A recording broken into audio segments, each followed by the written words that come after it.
How's it going, guys? The Dodgers are getting ready to play the Padres in the National League Division Series. In this video, I just want to take a couple of minutes to talk about the one thing that's got me the most worried right now, and that is Walker Buehler's blister, and specifically the way he seems to be treating it. Let's go.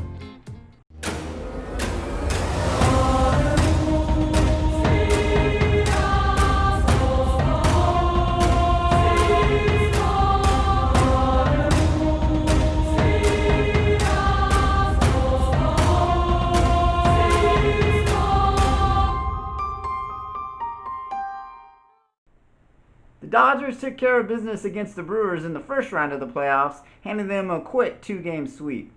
And they look pretty good doing it. Mookie Betts remains awesome. He's a huge part of the offense. Clayton Kershaw threw an absolutely brilliant game in Game 2, going 8 shutout innings and striking out 13. I'm still worried about Kenley Jansen. He still looks pretty shaky. He got a save in Game 1 of the series, but he didn't look very good doing it. He was very wild. He didn't throw very hard, and if he does that against this Padres team, they're definitely going to eat his lunch. But that's not what I want to talk about today. Today I want to focus on Walker Buehler and his blister. The blister remains a huge concern for the Dodgers because if it opens up and Walker Buehler is forced to miss any extended time, it's going to be a whole lot harder for this team to win a championship. But then after watching him pitch in Game 1, I'm now completely worried about something else that's related to the blister, and that's the way he appears to be trying to protect it. It was very clear to me from the very first inning of the game that Buehler was going to the base of his glove to get some kind of a substance onto his fingers. I mean, it was obvious. I saw it multiple times on the broadcast. What he would do is he would take his thumb and he would go to the base of his glove like this, and then he would bring his fingers together like this. I managed to find a short video clip that shows what he's doing, and if I replay it here a couple of times, you can see what I'm talking about.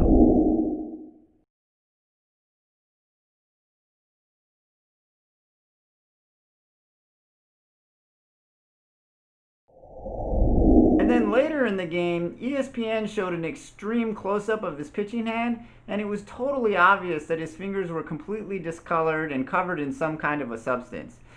Eduardo Perez, during the broadcast, correctly pointed out that if there was indeed a foreign substance on his fingers, it would definitely be against the rules and illegal.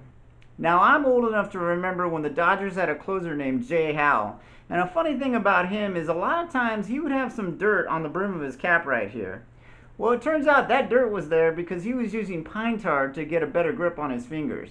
He would get the pine tar on his fingers would get dirty, he would grab on his hat, and it would leave like a smudge right there. That was all good and fine until the 1988 playoffs against the Mets. He came into a game in the late innings. The Mets manager at the time came out, talked to the umpire. The umpire went to the mound, checked Jay Howell's glove, and then he promptly tossed him out of the game. They found the pine tar, and they kicked him out of the game on the spot. The other night, I was just waiting for this to happen to Buehler. I was actually shocked that it didn't happen. I'm not sure how the Brewers could have missed this. Like I said, it was completely obvious from the first inning of the game that Buehler was going to his glove and that there was something on his fingers. I can't understand why they didn't ask the umpires to check into it. My only thought is that it's some kind of unwritten rules thing and the Brewers didn't want to cause a stink or upset the cart for no reason because they knew they were overmatched and they knew they probably didn't stand a chance in this series. And honestly, a lot of pitchers do this. It's something that is known to happen throughout the league, but it's definitely against the rules. And I feel like if Buehler is doing this, he's just taking an unnecessary risk. What would happen if he gets thrown from one of these games in this division series? It would have a huge impact. If he gets tossed from Game 1, that would force the Dodgers to burn up their bullpen and put them in a bad position in front of a stretch of games where they're going to have to play 5 games in 5 days. And then what if it happened in a winner-take-all Game 5? He comes out for the first inning, he gets tossed. Who knows what shape the bullpen is at that point? I mean, it would be huge. Anyway, it's just something to keep an eye on as you watch the game tonight. I'm definitely curious to see if he's still going to have something on that glove and if he's going to be going to it. And if he does, I'm curious to see what the Padres might say about it. Alright, that's going to do it for this quick video. Thanks for watching. Let me know what you think about this. Am I being crazy? Am I being paranoid? Or is there some other explanation that I'm not thinking of? Well, I don't know, but we're going to have to just see how it goes tonight. And for the record, I do still think the Dodgers are the better team and they will outlast the Padres in this series, but I am definitely worried about Walker Buehler and his blister. So let's see what happens. Go Blue!